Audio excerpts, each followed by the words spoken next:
अस्सलामु अलैकुम वरहमतुल्लाहि वबरकातुहू। अल्हम्दुलिल्लाहि रब्बिल आलमीन वस्सलातु वस्सलामु अला अशरफिल अंबिया वल मुरसलीन नबीना मुहम्मदिन व अला आलिहि व सहबिहि अजमईन, अम्मा बाद।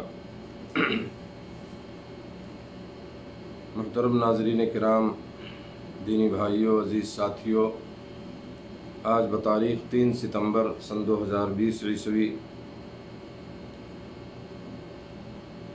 आप लोगों की खिदमत में हाज़री का मौका मिला फेसबुक लाइव के ज़रिए।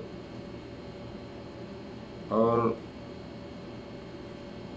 आज भी क़यामत की अलामात, क़यामत की निशानियों का कुछ बयान होगा। जैसा कि आप जानते हैं कि कल मसीह दज्जाल के ताल्लुक़ से बात कुछ हुई थी, उसके बारे में मैंने बताया था कि वो कहाँ से निकलेगा, उसका हुलिया क्या है, और इस तरह से जो है उसकी निशानियाँ वगैरह, मतलब पहचान, ये सारी चीज़ें कल बयान हुई थी, कौन है वो। और आज जो बयान होगा मेरे दोस्तों, वो है दज्जाल का फितना, यानी किस तरह से वो लोगों को फितना में मुब्तला करेगा, किस तरह से लोग फितने में आएंगे, उसके बहकावे में आएंगे, और क्या क्या मसाइल पैदा होंगे। तो इंशाअल्लाह ये सारी चीज़ें बयान की जाएंगी आज।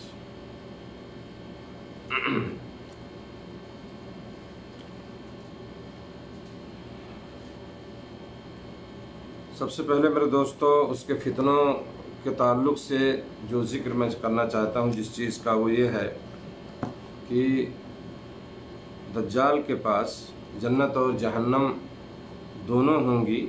हकीकत में उसकी जहन्नम जन्नत होगी और जन्नत जहन्नम होगी।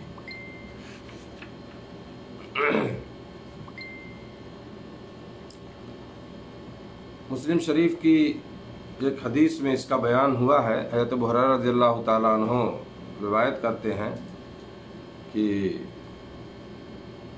नबी करीम सल्लल्लाहु अलैहि वसल्लम ने फरमाया, क्या मैं तुम्हें दज्जाल के बारे में ऐसी बात ना बताऊं जो उससे पहले किसी नबी ने अपनी उम्मत को नहीं बताई। यानी इससे पहले किसी नबी ने अपनी उम्मत को वो बात नहीं बताई होगी, है ना। वो ये है कि दज्जाल काना होगा और वो अपने साथ जन्नत और जहन्नम जैसी चीज़ें लेकर आएगा। जिसे वो जन्नत कहेगा दरअसल वो जहन्नम होगी, और जिसे वो जहन्नम कहेगा वो जन्नत होगी, है ना। ये मुस्लिम की रिवायत है। तो ये चीज़ें वो अपने साथ लेके आएगा, जो है लोगों को गुमराह करने के लिए और लोगों को क्या है धोखे में डालने के लिए, ताकि लोग उसका साथ दें। और इसी तरह मेरे दोस्त, उसके बारे में आता है, मुस्लिम ही की रिवायत है। इमाम मुस्लिम ने बहुत सारी हदीसें दज्जाल के ताल्लुक़ से इकट्ठा की हैं, मैंने कल भी बताया था। तो दज्जाल के पास जो पानी होगा, जो दर हकीकत आग होगी वो, और आग होगी जो दर हकीकत मीठा पानी होगा, है ना। एक रिवायत है तो हुज़ैफ़ा रज़ियल्लाहु ताला अन्हु की, जो नबी करीम सल्लल्लाहु अलैहि वसल्लम से रिवायत करते हैं कि आप सल्लल्लाहु अलैहि वसल्लम ने दज्जाल के बारे में फरमाया कि उसके साथ पानी और आग होगी। दर हकीकत उसकी आग ठंडा पानी होगा और उसका पानी आग होगी। आपने फरमाया, खबरदार अपने आप को हिलाक ना कर लेना। समझ रहे हैं। इसी तरह से दूसरी रिवायत है, मतलब इन्हीं की रिवायत, इसमें कुछ अल्फाज ज़्यादा हैं। हज़रत हुज़ैफ़ा ही की रिवायत है कि रसूलुल्लाह सल्लल्लाहु अलैहि वसल्लम ने फरमाया, दज्जाल जब निकलेगा तो उसके पास पानी और आग होंगे। उसके पास क्या होंगे? पानी भी होगा और आग जो है, जिसे लोग पानी समझेंगे वो दर हकीकत जलाने वाली आग होगी, और जिसे लोग आग समझेंगे दर हकीकत वो ठंडा शीरी पानी, मीठा पानी होगा। लिहाजा तुम में से जो कोई वो मौका पाए تو उसे चाहिए कि आग में कूद पड़े, क्योंकि वो मीठा और पाकीज़ा पानी होगा। समझ रहे हैं? तो ये सब उसके फितने होंगे मेरे दोस्तों। और इसी तरह से देखिए, इससे बड़ा फितना कि दज्जाल के हुक्म से आसमान से बारिश बरसेगी, ज़मीन से घास और अनाज वगैरह उगेगा और जानवर पहले से ज़्यादा दूध देना शुरू कर देंगे। ये सब फितना होगा उसकी तरफ से, एक आजमाइश के लिए। समझ रहे हैं ना? और मैं बताऊंगा अभी आपको, पहले हदीस में सुना देता हूँ। नवास बिन समआन रज़ियल्लाहु ताला अन्हु कहते हैं कि एक रोज़ रसूलुल्लाह सल्लल्लाहु अलैहि वसल्लम ने दज्जाल का जिक्र फरमाया, तो हमने अर्ज़ किया, या रसूलल्लाह, ज़मीन में उसका घूमना जो है, ज़मीन में उसका घूमना किस तेज़ी से होगा? आप सल्लल्लाहु अलैहि वसल्लम ने इरशाद फरमाया, उस बारिश की तरह जिसे हवा पीछे से धकेलती है। वो एक कौम के पास आएगा और उन्हें अपने आप पर ईमान लाने की दावत देगा। वो ईमान ले आएंगे और उसकी बात मान लेंगे। चुनांचे वो आसमान को हुक्म देगा और वो बारिश बरसाएगा, ज़मीन को हुक्म देगा, वो नबातात यानी घास वगैरह ये उगाएगी। शाम के वक्त जानवर चरागाहों से वापस आएंगे, यानी जो लोगों के जानवर होंगे वहाँ, जब वो चर करके चरागाह से वापस आएंगे, है ना, तो उनकी कोहानें पहले से बड़ी होंगी। कोहान पहले से बड़ी यानी खूब आसूदा हो जाएंगे। थन कुशादा होंगे, थन जो दूध वाला जिससे दूध निकलता है, और पिछलियाँ खूब भरी होंगी। मतलब ये कि पहले से जानवर मोटे ताज़े नज़र आएंगे। ये उस कौम के ईमान लाने का बदला उन्हें मिलेगा, उसको सिला होगा ये उनके लिए। फिर वो दूसरी कौम के पास जाएगा और उन्हें अपने आप पर ईमान लाने की दावत देगा, लेकिन वो उसकी दावत का इनकार कर देंगे। चुनांचे दज्जाल वहाँ से चला जाएगा और उन पर कहत साली मुसल्लत हो जाएगी, यानी गोया कि सूखा पड़ जाएगा उनके ऊपर, और उनके मालों में से कुछ भी उनके पास नहीं रहेगा। दज्जाल वीरान जगह की तरफ चला जाएगा और ज़मीन को हुक्म देगा अपने खजाने उगल दे, तो ज़मीन अपने खजाने इस तरह निकाल कर जमा कर देगी जिस तरह शहद की मक्खियाँ बड़ी मक्खियों के गिर्द हुजूम करती हैं। समझ रहे हैं ना? जैसे शहद की मक्खियाँ होती हैं, अपनी बड़ी मक्खियों के पास इकट्ठा हो जाती हैं, इस तरह से मेरे दोस्तों ज़मीन जो है अपने पूरे खजाने को निकाल देगी जो है। तो यहाँ ये मालूम ये हुआ कि दज्जाल के हुक्म से आसमान से बारिश होगी, ज़मीन से घास उगेगी जो है, अनाज उगेगा, जानवर पहले से ज़्यादा मोटे हो जाएंगे और दूध देंगे। किन लोगों के? जो लोग उस पर ईमान ले आएंगे। ठीक है ना? जो ईमान नहीं लाएंगे उनके यहाँ सूखा हो जाएगा, उनके पास कुछ माल नहीं बचेगा, है ना? ये यहाँ असल में आप देखिए क्या है कि अल्लाह रब्बुल आलमीन लोगों को आजमाइश के लिए, आजमाने के लिए दज्जाल को बाज़ कामों की कुदरत दे देगा जो है। अल्लाह ताला इंसानों को, लोगों को आजमाने के लिए कि देखें वो क्या करते हैं, वो इसके धोखे में आ जाते हैं, उस पर ईमान लाते हैं, उस पर क्या, तो अल्लाह ताला उसे कुछ कुदरत दे देगा इस तरह से कि वो, है ना, कुछ करेगा, जो कहेगा वो हो जाएगा। जिस तरह अल्लाह ताला ने लोगों की आजमाइश के लिए शैतान को वसवसा डालने का अख्तियार दिया है। शैतान को अख्तियार दिया अल्लाह ने वसवसा डालने का, और उसने वादा किया अल्लाह से, कुरान में ये अहद करके किया उसने कि मैं तेरे बंदों को गुमराह करूंगा। तो अल्लाह ने वहाँ फरमाया कि ठीक है, मेरे जो नेक बंदे होंगे तेरे धोखे में नहीं आएंगे, तो नहीं गुमराह कर सकता है। तो शैतान देखिए हमारे पीछे लगा रहता है हमेशा, और हदीस में है कि इंसान के खून में, इंसान की रग में जिस तरह से खून दौड़ता है, इसी तरह से शैतान दौड़ता है। यानी वो छोड़ता नहीं है, वो चाहता है कैसे हम अल्लाह के नेक बंदों को गुमराह करें। तो जैसे अल्लाह ने शैतान को वसवसा डालने का अख्तियार दिया है, यानी बाद में आप देखें ना कि दिल में वो बहुत सारी चीज़ें डालता रहता है। आदम अलैहिस्सलाम के बारे में आ रहा है, आदम और हव्वा के बारे में, कि फवसवसा लहुमुश शैतान, जब अल्लाह ने कहा जन्नत में रहो, खाओ पियो, इस दरख्त के करीब नहीं जाना, तो शैतान ही ने उनको वसवसा डाला था, दिल में डाला, अरे खा लो इसको, हमेशा ही रहोगे, क्यों रोका गया है। सारी चीज़ें इस किस्म की, जैसे आज हमारे दिल में बहुत सारे वसवसे पैदा होते हैं, है ना, तो अल्लाह ने उसे इख्तियार दिया है कि वो एक वसवसा डाल सकता है इंसान के अंदर, اور کر رہا ہے، اور لوگ بہت سارے اس کے وسوسے کے شکار ہو جاتے ہیں۔ آدم علیہ السلام نے بھی اس کے وسوسے کا شکار ہوئے، اور وہ جنت کا جو پھل روکا گیا تھا کھا لیا اور زمین پہ ڈال دیے گئے، سمجھ رہے ہیں؟ تو یہ چیز ہے میرے دوستو۔ تو آزمائش کے لیے یہ ساری چیزیں، جیسے لوگوں کو آزمانے کے لیے جو ہے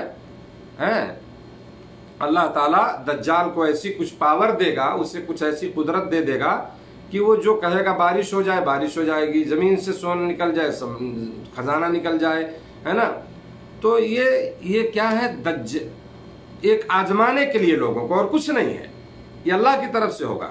لہٰذا دجال کے ان کاموں سے کسی کو غلط فہمی نہیں ہونی چاہیے کہ اس کے پاس واقعی جو ہے خدائی اختیارات ہوں گے، یعنی اللہ رب العالمین کے پاور میں، اس کے اختیار میں، اس کی قدرت میں جو چیزیں ہیں، ہے نا، تو گویا کہ وہ دجال کے اندر وہ چیزیں آ گئی، نعوذ باللہ، اس غلط فہمی میں نہیں پڑنا چاہیے۔ وہ اللہ کی طرف سے ہوگا، اللہ اس کو ایسا پاور دے گا جو ہے۔ اگر ایسا ہوتا کہ اس کے اختیار میں چیزیں ہیں تو اپنی کانی آنکھ کیوں نہیں درست کر لیتا؟ وہ کانا کیوں رہے گا؟ آنکھ ٹھیک کر لیتا وہ، لیکن کانا ہوگا وہ۔ دونوں آنکھوں کے درمیان لکھا رہے گا کافر، دونوں آنکھوں کے درمیان میں، تو اس کافر کو کیوں نہیں مٹا پائے گا وہ؟ سمجھ رہے ہیں نا؟ اس سے معلوم ہے کہ اس کے اختیار میں نہیں ہے۔ تو آزمائش کے لیے، آزمانے کے لیے جو ہے اللہ رب العالمین لوگوں کا امتحان لینے کے لیے اسے اس طرح سے کچھ اختیار، ایسا کچھ اسے قدرت دے دیں گے کہ وہ کہیں بارش برسا دے گا، زمین سے گھاس اگ جائے گی۔ یہ ساری چیزیں جو ہے ہمارے ایمان کا امتحان اور آزمائش، سمجھ رہے ہیں نا، اور یہ ہوتا رہتا ہے۔ اسی طرح سے دجال کے ظاہر ہونے کے بعد کسی کا ایمان لانا یہ قابل قبول نہیں ہوگا، یعنی اس وقت ایمان لانے سے کوئی فائدہ نہیں ہوگا۔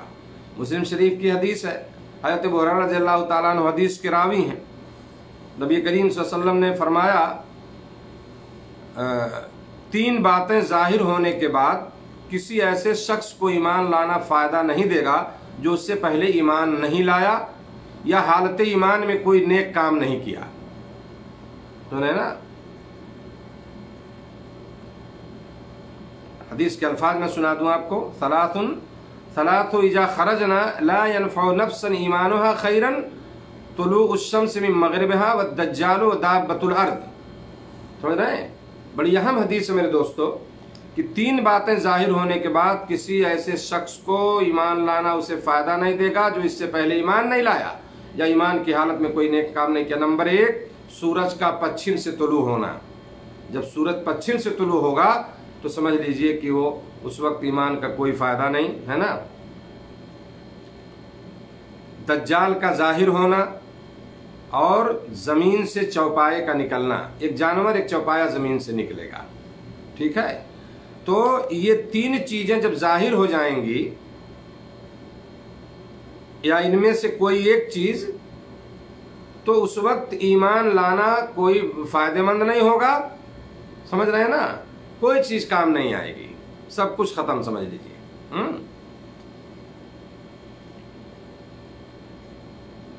تو میرے دوستو یہ 3 چیزیں، یہ بھی بڑی سب نشانیاں ہیں۔ یہ اس کا مطلب ہوگا کہ بالکل قیامت اب قریب ہو گئی۔ تو دجال کا ظاہر ہونا، اس کے ظاہر ہونے کے بعد جو ہے ایمان لانا کوئی فائدہ نہیں دے گا اور قابل قبول بھی نہیں ہوگا۔ اسی طرح میرے دوستو یہ چند فتنے تھے، اس کے فتنے کی کچھ شدت میں بتانا چاہتا ہوں، یعنی کتنا شدید فتنہ اس کا ہوگا، کتنا سخت فتنہ اس کا ہوگا، سمجھ رہے ہیں؟ آدم علیہ السلام سے لے کر قیامت تک دجال کے فتنے سے بڑا فتنہ اور کوئی نہیں ہوگا۔ امام مسلم نے اس کو ذکر کیا اپنی صحیح مسلم میں، اس ایک حدیث کو۔ ہشام بن عامر صحابی ہیں، فرماتے ہیں میں نے رسول اللہ صلی اللہ علیہ وسلم کو فرماتے ہوئے سنا، ما بین خلق آدم الی قیام الساعہ خلق اکبر من الدجال، کہ آدم سے لے کر قیامت تک اللہ کی مخلوق میں سے دجال سے بڑا اور کوئی نہیں ہوگا، یعنی اللہ کی مخلوق میں سے दज्जाल के फितने से और कोई बड़ा फितना नहीं होगा। समझ रहे हैं? बड़ा शदीद फितना होगा मेरे दोस्तों, बहुत सख्त उसका फितना होगा, है ना, और बहुत बड़ी आजमाइश होगी उस वक्त के लोगों के लिए। मुस्नद अहमद की एक रिवायत है जिसमें यह है कि दज्जाल के फितने के डर से हजरत आयशा रजी अल्लाह ताला अन्हा रोने लगी थी एक बार, उसके इस फितने को सोच करके। समझ रहे हैं? अम्मा आयशा फरमाती हैं कि रसूल अकरम सल्लल्लाहु अलैहि वसल्लम तशरीफ लाए और मैं रो रही थी। आप सल्लल्लाहु अलैहि वसल्लम ने दरियाफ्त किया, पूछा क्यों रो रही हो? मैंने अर्ज किया रसूल अल्लाह, दज्जाल याद आ गया है, इस वजह से जो है दज्जाल याद आ गया है, इस वजह से रो रही हूँ। आप सल्लल्लाहु अलैहि वसल्लम ने इरशाद फरमाया, अगर दज्जाल मेरी मौजूदगी में निकला तो तुम सब की तरफ से मैं उसके लिए काफ़ी हूँगा। अगर दज्जाल मेरी मौजूदगी में निकला तो मैं तुम सब की तरफ से काफ़ी हूँगा उसके लिए अकेला, लेकिन अगर वो मेरे बाद निकला तो याद रखना तुम्हारा रब जो है ये काना नहीं है। समझ रहे हैं ना? तुम्हारा रब जो है वो काना नहीं, क्योंकि दज्जाल जो है ये काना होगा, है ना, और अपने आप को ही साबित करवाएगा कि मैं ही सब कुछ हूँ, मेरे ऊपर ईमान लाओ, देखो मैं मेरे साथ जन्नत जहन्नम, मेरे साथ जो है ये बारिश बरसा सकता हूँ, मैं ये कर सकता हूँ। समझ रहे हैं ना?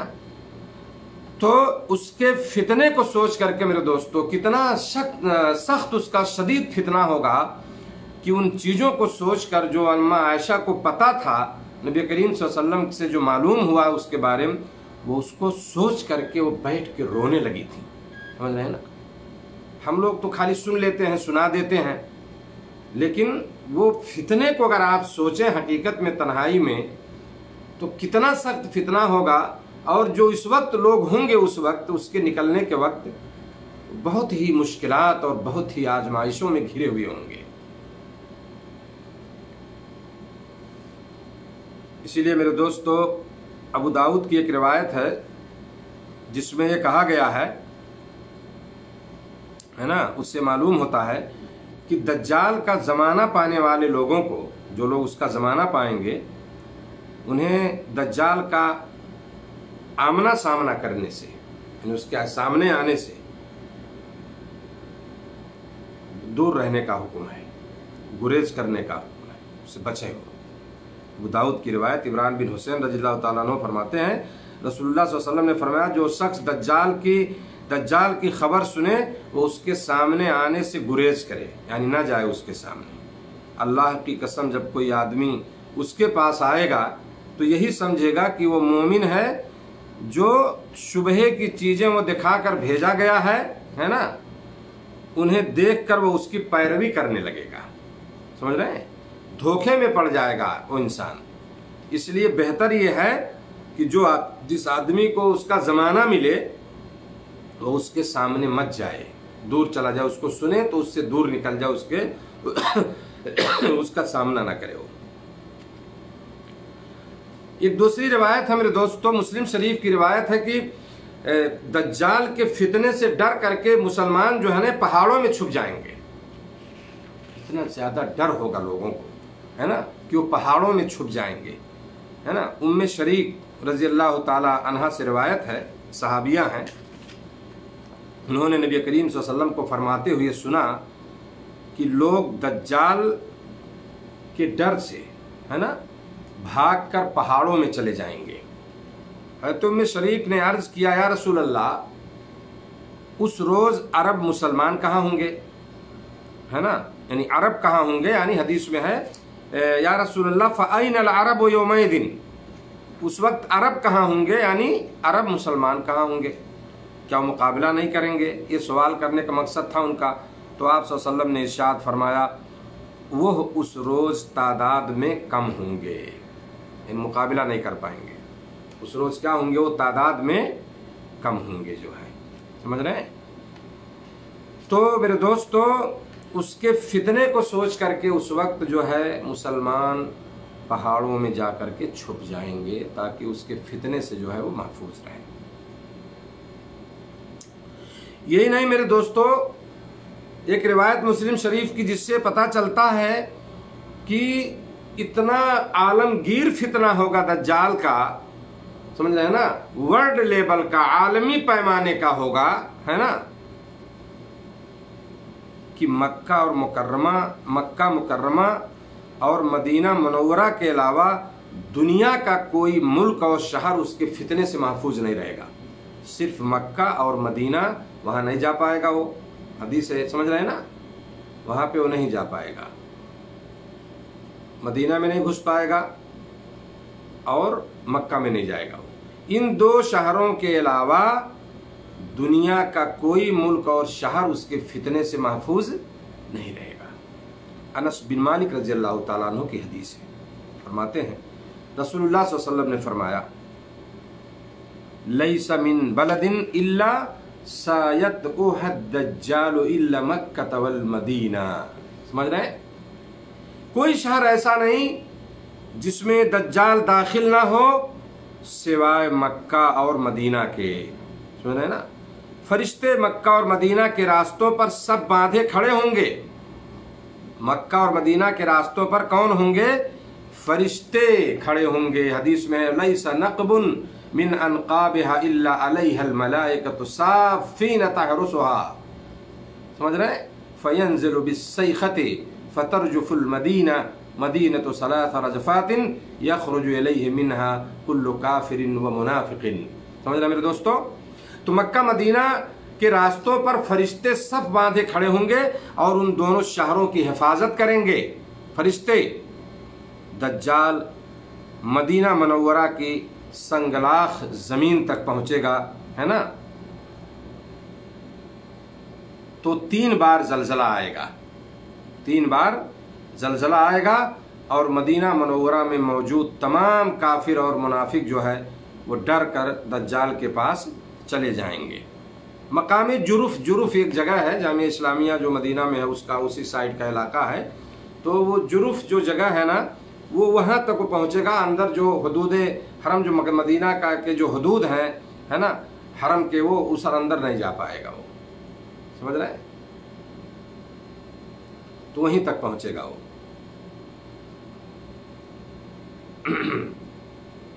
آپ سوچ لیجئے کہ کتنا بڑا فتنہ ہوگا، تھوڑی دیر کے لیے آپ غور کریں، بہت بڑا فتنہ ہوگا، عالمگیر پیمانے پر کوئی ملک کوئی شہر اس کے فتنے سے محفوظ نہیں رہے گا سوائے مکہ اور مدینہ کے۔ اس لیے میرے دوستو، اللہ کے نبی صلی اللہ علیہ وسلم ہمیشہ مسیح الدجال کے فتنے سے جو ہے پناہ مانگتے تھے، نماز میں، دعاؤں میں، سمجھ رہے ہیں نا، اتحیات اور درود پڑھنے کے بعد جو اذکار آپ دعا پڑھتے تھے سلام پھیرنے سے پہلے، اس میں جو ہے آپ صلی اللہ علیہ وسلم جو ہے اس کے فتنے سے پناہ مانگنے کی دعا بھی کرتے تھے جو ہے۔ اسی طرح میرے دوستو، اس کے فتنے کے تعلق سے کہ دجال کے فتنے کی مدت کتنی ہوگی، کتنے دن تک اس کا یہ فتنہ چلے گا، سمجھ رہے ہیں نا، سال، مہینہ، کتنا دن رہے گا یہ فتنہ، یہ بھی ہمیں جاننا ضروری ہے، اور ایک حدیث سے یہ بھی پتہ چلتا ہے، سمجھ رہے ہیں نا۔ تو ہمارے جو دن رات ہم دیکھ رہے ہیں، یہ اس دن رات کے مطابق دجال کے فتنے کی جو مدت ہوگی وہ 1 سال 2 ماہ اور 2 ہفتہ، کتنا؟ 1 سال 2 مہینہ اور 2 ہفتہ، یہ اتنے دن تک اس کا یہ فتنہ رہے گا، اس کے فتنے کی مدت اتنی ہی ہوگی۔ مسلم شریف کی ایک حدیث میں آپ کو سنانا چاہتا ہوں، نواس بن سمعان رضی اللہ تعالیٰ عنہ کی حدیث سے فرماتے ہیں کہ ایک روز رسول اکرم صلی اللہ علیہ وسلم نے دجال کا ذکر فرمایا اور نصیحت فرمائی، اے اللہ کے بندو ثابت قدم رہنا، سمجھ رہے نا، یا عباد اللہ فثبتو، اے اللہ کے بندو ثابت قدم رہنا، یعنی ڈٹے رہنا، جمے رہنا۔ ہم نے عرض کیا دجال کتنی مدت تک زمین میں رہے گا؟ صحابہ نے پوچھا تو آپ صلی اللہ علیہ وسلم نے ارشاد فرمایا 40 روز، سنیے 40 روز، جن میں پہلا دن 1 سال کے برابر ہوگا۔ 40 روز میں پہلا دن 1 سال کے برابر، جو آج ہم 1 سال دیکھ رہے ہیں نا، جو آپ زندگی گزار رہے ہیں دنیا میں ابھی، تو یہ 1 سال کے برابر ہوگا پہلا دن اس کا، دوسرا دن 1 مہینے کے برابر ہوگا، اور تیسرا روز ہفتے کے برابر ہوگا، 1 ہفتے کے برابر ہوگا۔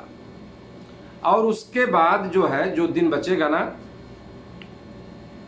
کتنا دن بچا؟ 37 دن بچا جو ہے، تو آپ نے فرمایا وَسَائِرُ أَيَّامِهِ كَأَيَّامِكُمْ، یعنی اب جو سارے دن ہیں کتنے بچے؟ یعنی 30 دن میں 1 مہینہ، 30 دن 40 دن کی بات ہوئی ہے یہاں پہ، سمجھ رہے ہیں نا، 40 یومن، تو اس میں سے ایک دن جو ہے 1 سال کے برابر، دوسرا دن 1 مہینے کے برابر، تیسرا دن ہفتے کے برابر، تو اس کے بعد کتنا بچا؟ 37 دن۔ تو 37 روز جو ہے تمہارے رات اور دن کے برابر ہوں گے، جو رات دن آپ دیکھ رہے ہیں ابھی، ہے نا، اسی طرح رات اور دن کے برابر ہوں گے۔ ہم نے عرض کیا رسول اللہ، پہلا دن جو سال کے برابر ہوگا تو اس میں 1 دن کی نمازیں ہی کافی ہوں گی، یعنی 5 نماز ہم پڑھ لیں گے 1 دن، جو کہ 1 دن ہے وہ 1 سال کے برابر، تو اگر ہم جیسے 5 وقت کی نماز 1 دن پڑھتے ہیں تو 5 نمازیں جو ہم پڑھ لیں گے تو کافی ہوں گی۔ تو آپ صلی اللہ علیہ وسلم نے ارشاد فرمایا نہیں، اپنے رات اور دن کا اندازہ کر کے نمازیں پڑھنا، یعنی سال بھر کی نمازیں پڑھنا جو ہے، سمجھ رہے ہیں؟ یہ مسلم شریف کی روایت ہے۔ تو اس کا جو حساب لگایا گیا وہ یہی ہے کہ یعنی 1 سال، سمجھ رہے ہیں نا،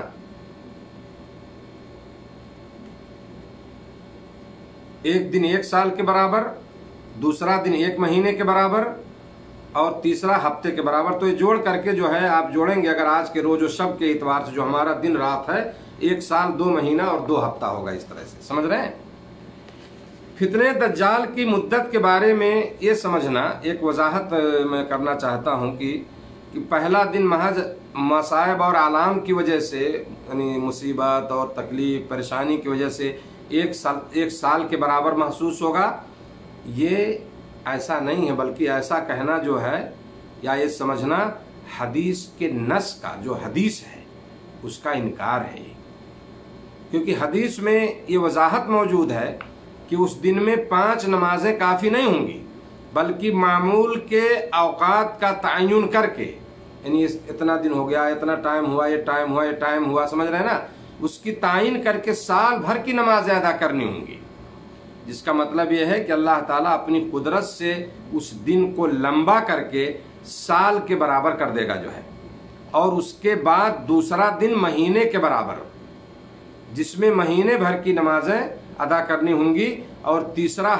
دن جو ہے ہفتے کے برابر، جس میں ہفتہ بھر کی نمازیں ادا کرنی ہوں گی، جیسا کہ یہ علماء نے اس کی وضاحت کی ہے اور اس چیز کو بیان کیا ہے۔ تو بہرحال اس کے فتنے کی مدت اتنی ہوگی جو میں نے ابھی آپ کو بتایا اور بیان کیا جو ہے۔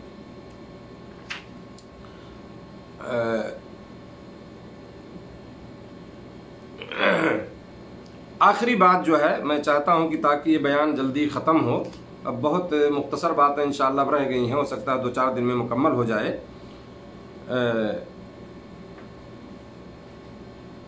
دجال کے جو پیروکار ہوں گے، اس کے ماننے والے کون لوگ ہوں گے زیادہ، کون اس کی اتباع کریں گے، اس کے ساتھ کون دیں گے، آخری بات آج کے درس میں۔ تو اس میں میرے دوستو، جیسا کہ حدیث سے پتہ چلتا ہے کہ انس بن مالک کی ایک روایت ہے جس میں یہ ہے کہ ایک اصفہان شہر جو ہے نا، جو ابھی ایران میں، اصفہان سے 70,000 جو ہے یہود دجال کا ساتھ دیں گے۔ حضرت انس بن مالک کی روایت ہے نا، رسول اللہ صلی اللہ علیہ وسلم نے فرمایا کہ اصفہان کے 70,000 یہودی، اصفہان جو ابھی ایران کا ایک شہر ہے نا، 70,000 یہودی وہاں سے سیاہ چادریں اوڑھے ہوئے دجال کا ساتھ دیں گے۔ سیاہ چادریں اوڑھے ہوئے، یعنی کالی چادریں اوڑھے ہوں گے وہ، اور وہ اس کا ساتھ دیں گے۔ مسلم کی روایت ہے یہ۔ اور اسی طرح سے ایک ترمذی کی روایت ہے کہ موٹے اور چوڑے چہرے والی بہت سی قومیں دجال پر ایمان لے آئیں گی، سمجھ رہے ہیں نا۔ ابوبکر صدیق رضی اللہ تعالیٰ عنہ کی روایت ہے، کہتے ہیں کہ اللہ کے نبی صلی اللہ علیہ وسلم نے فرمایا الدجال یخرج من ارض بالمشرق یقال لها خراسان یتبعه اقوام کان وجوہهم المجان المطرقہ۔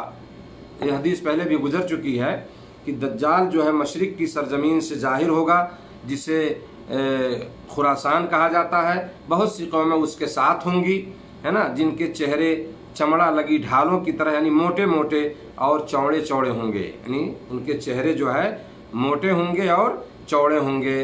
तो आज अगर आप देखें कि बहुत सारी कौमें इस तरह से, आप देख लें जैसे रूस है, चाइना, जापान, फिलीपीन, कोरिया वगैरह है ना, ये चौड़े चेहरे वाली कौमें, ऐसा कि जैसा कि बाद उलमा ने इसको जिक्र किया है कि इसमें ये लोग भी शामिल हो सकती हैं, आ सकते हैं, क्योंकि उनके चेहरे भी उसी तरह से जो है होंगे जो है। और इसी तरह मेरे दोस्तों काफिर और मुनाफिक भी जो है उसका साथ देंगे, जैसा कि ये हदीस जो है गुजर चुकी है इससे पहले, है ना। तो बहरहाल ये चंद बातें थीं आज के ताल्लुक से। और दज्जाल का जो फितना मैंने बताया वो बहुत बड़ा फितना होगा, हाँ, और उसके कुछ बातें हैं इंशाअल्लाह उसके फितने के ताल्लुक से या दज्जाल के ताल्लुक से, है ना। तो इंशाअल्लाह कल के दर्स में वो बयान किया जाएगा उसको, हाँ, कल के दर्स में इंशाअल्लाह उसको बयान करेंगे। और उसके बाद जो है जो जिसका बयान होगा वो, और बहुत सारी चीज़ें हैं, ईसा अलैहिस्सलाम का नाजिल होना वगैरह। तो अल्लाह ताला से दुआ कि अल्लाह ताला हम तमाम लोगों की हिफाजत फरमाए, और अल्लाह ताला से हमेशा हमें दज्जाल के फितने से पनाह मांगनी चाहिए अपनी दुआओं में, है ना। हमें हमेशा जो है अल्लाह के नबी सल्लल्लाहु अलैहि वसल्लम का तरीक़ा रहा है कि आप सल्लल्लाहु अलैहि वसल्लम ने खुद जो है उससे पनाह मांगी है, तो हम भी उसके फितने से अपनी नमाज़ों में पनाह मांगते रहें। और एक बात मैं अर्ज़ करना चाहता हूँ मेरे दोस्तों, वो ये है कि जो बीमारी है कोरोना की हमारे मुल्कों में ख़ास तौर से जो बढ़ रही है, और इस तरह से यहाँ गल्फ़ में भी अभी मौजूद है, तो बहरहाल ये बार बार इसके लिए जो है ताकीद की जाती है कि हम थोड़ा एहतियात करें हर चीज़ में, अपने ज़्यादा से ज़्यादा अपने कमरे में रहें। जो लोग फारिग हैं, अगर आप ड्यूटी में हैं तो सुरक्षा सेफ्टी की जो तरीक़ा जो बताया जाता है ना, उसकी पाबंदी करें ताकि हम इस बीमारी से ख़ुद बचें और दूसरों को बचा सकें। और अपने बच्चों को नसीहत करते रहें, समझाते रहें, है ना। बाहर निकलें तो मास्क वगैरह का एहतमाम करें, और इस तरह से साबुन वगैरह से हाथ वगैरह धुलते रहें। कोशिश करें कि भीड़ भाड़ ना हो। अफसोस है कि हमारे मुल्कों में ख़ास तौर से लोग इसकी पाबंदी नहीं करते। भीड़ भाड़ करना और इस तरह से अगर कोई समझाए तो उससे झगड़ा करना, ये गलत बात है। ये हमारी अपने लिए है, हमारी हिफाजत के लिए है। जो भी हुकूमतें ये इक़दाम कर रही हैं वह आपके फ़ायदे के लिए, आपके बच्चों के फ़ायदे के लिए। आपकी ज़िंदगी है तो सब कुछ है, अगर ज़िंदगी नहीं है तो कुछ भी नहीं है। तो इस चीज़ को सोच करके हमें इसका पालन करना चाहिए, नियम को मानना चाहिए और कानून पे चलना चाहिए। इसी में हमारे लिए भलाई है। अल्लाह ताला हम सब की हिफाजत फरमाए, रब्बुल आलमीन इस बीमारी का ख़ात्मा करे। और जो लोग भी बीमार हैं, जिन्हें भी इस बीमारी के असरात जिनके अंदर हैं, अल्लाह ताला उन्हें जल्द अज जल्द जो है मुकम्मल शिफा अता फरमाए। जज़ाकुमुल्लाहु खैरन। अस्सलामु अलैकुम रहमतुल्लाहि व बरकातुहू।